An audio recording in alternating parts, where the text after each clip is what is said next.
Hey, brother. One of the most disintegrating and fragmenting things we can experience is anger, and that's our word for the day. Nehemiah became angry with the situation that he found, but notice how he deals with it.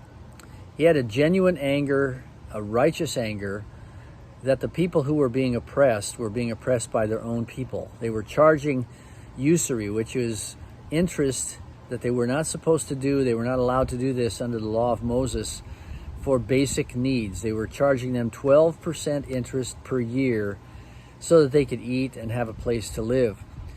And all the while, they were living as refugees trying to rebuild the city. And this made Nehemiah extremely angry.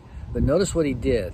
It says he took counsel with himself. He pondered these things, and then he acted on it by going to the people who needed to be confronted with wrongdoing. But he did this after he had settled his own passion, and he began to look at a systematic way to approach these things. So he called them all together, and he rebuked them. Now, the scripture is fairly curt in the way that it documents this. It sounds like it happened in a few minutes, but I think this was probably a much longer conversation, and perhaps he tried to do that individually with some of them. But finally, he called all of the people who were responsible for the oppression together into one place, and he confronted them with what was wrong. And the joy of this is that they received this rebuke from their leader. One of the things that I've experienced in my lifetime is the almost abject failure of Christ followers when they become angry, when they've been offended, when they've been hurt or in some way betrayed, is to go to the people who are responsible for it. We're told in Matthew chapter 18 that first we go to them, we go and seek peace.